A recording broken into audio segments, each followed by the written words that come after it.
ये कहानी है एक लालची राजा की। लालची राजा जो धन का लालची था और उसे किसी चीज़ का मोह नहीं था। वह धन का ही लालच रखता था और उसके कोई भी संतान भी नहीं थी, फिर भी वह लालच रखता था। और एक दिन फिर एक बाबा से वह जाकर मिलता है। बहुत पूजा पाठ करने पर वह बाबा प्रकट होता है और राजा से बोलता है, हे राजन, मैं तुम्हारी भक्ति और शक्ति से प्रसन्न हूँ। मांगो, क्या वरदान मांगते हो? तो राजा बोलता है, हे बाबा, मुझे कुछ भी नहीं चाहिए। मुझे बस इतना बताओ कि मेरे घर में और भी धन कैसे आ सकता है, जिससे मैं सारी दुनिया पर राज कर सकूं। फिर बाबा बोलता है कि तुम्हें एक घना जंगल मिलेगा और उसकी शाखाएं बहुत ही मोटी होंगी।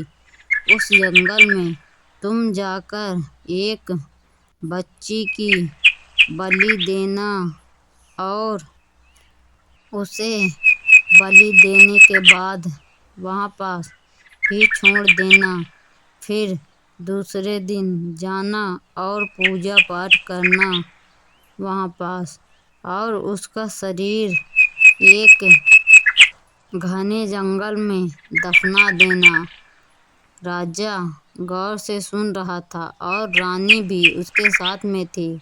दूर एक सिपाही खड़ा हुआ था।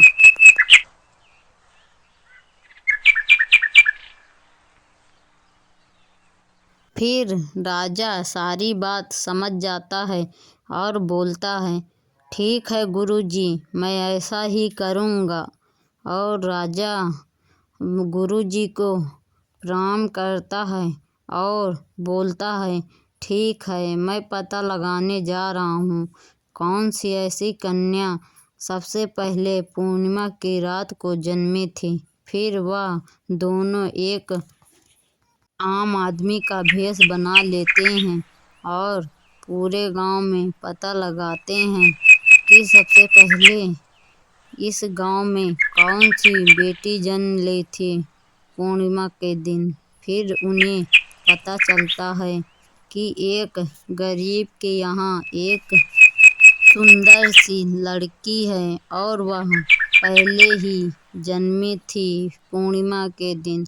उसी का भाग्य सबसे उजागर है और उसकी प्रशंसा सब कोई करता है। वह दोनों गौर से सुन रहे थे और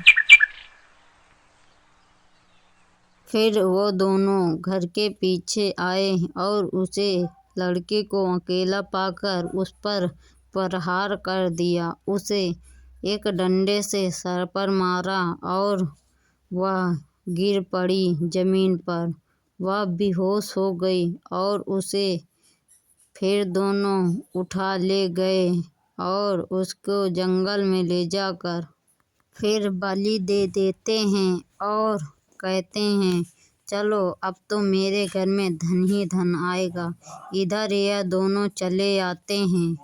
फिर वह लड़की एक तालाब के किनारे आ जाती है और वह एक आत्मा बन जाती है और उसी तालाब में वह रहने लगती है। मछलियों के साथ, शेर, चीते और भी अन्य जानवरों के साथ अपना जीवन व्यतीत करने लगती है और उसी तालाब में वो उसका गुजारा होता था। और एक दिन जब नहा रही थी तब वही बाबा उसी रास्ते से गुजरने लगता है और पानी पीने के लिए वहाँ पास आता है। तब वह लड़की देखकर घबरा जाती है और अपनी तलवार निकाल लेती है। बोलती है, हे दुष्ट राक्षस, तुम कौन हो? यहाँ क्या कर रहे हो? यह मेरी जगह है और मैं यहाँ की रानी हूँ। मेरा यहाँ सब कुछ है। यहाँ से दूर चले जाओ। तो वह बाबा बोलता है, हे पुत्री, मैं पानी पीने आया हूँ था, तभी देखा कि यह तालाब है और मैं पानी पी लूँ। अगर तुम मुझे पानी पीने की इजाज़त दो तो मैं तुम्हें एक वरदान दूंगा। तो लड़की बोलती है कि मुझे वरदान तुम क्या दे सकते हो, मैं पहले से ही मरी हुई हूँ, मुझे अब कौन सा वरदान चाहिए। तो वह बाबा बोलता है, ऐसा नहीं है बेटा, मैं मरे हुए को भी जीवित कर सकता हूँ। मैंने 160 वर्षों तक तपस्या की है, मुझ में इतनी शक्तियाँ हैं कि मैं राजा को भी भिखारी बना सकती हूँ और भिखारी को राजा बना सकता हूँ।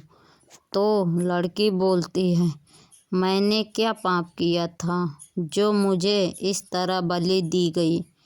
तो बाबा सोच में पड़ जाता है कि किसने बलि दी हुई। फिर वह बाबा पता लगाता है अपने शक्तियों से कि किसने बलि दी।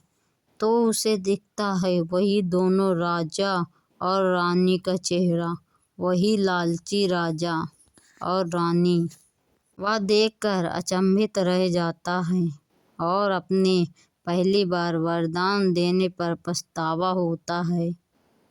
फिर वह बाबा बोलता है, चलो बेटी, कोई नहीं, मैं तुम्हें एक नया जीवन दान दूंगा। तो लड़की बोलती है, क्या सच में बाबा, मैं दुनिया देख सकती हूँ, सारी चीज़ें छू सकती हूँ। तो बाबा बोलता है, हाँ बेटी, हाँ, तुम दुनिया देख सकती हो। और फिर वह लड़की बोलती है कि बाबा, क्या मुझे बता सकते हो वह कौन लोग थे जो मुझे मार कर यहाँ दफना दिए हैं और मैं यहाँ दर बदर भटक रही हूँ।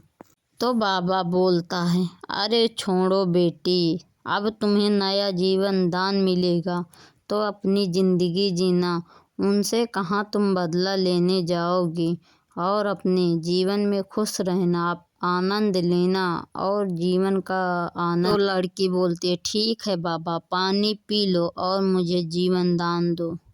फिर बाबा पानी पी लेता है और उसे एक नया जीवन दान देता है। अब लड़की जीवन दान पाकर बहुत खुश हो जाती है और बोलती है, बाबा, आप नहीं जानते, आप मेरे लिए भगवान का रूप हैं। तो बाबा बोलते हैं, अरे नहीं बेटा, मेरा तो यह काम ही है दूसरों की मदद करना, वरना मेरी तपस्या किस काम की। और फिर बाबा वहाँ से चला जाता है। अब लड़की की खुशी जैसे कोई ठिकाना ही नहीं था। वहाँ जंगल भी चहक रहे थे और चिड़िया भी गाना गा रही थी, मानो जंगल में एक नई खुशियाँ आई हों। अब वह बहुत ही खुश थी। अपनी नई जिंदगी नई खुशहाली से शुरुआत करती है। वह बहुत खुश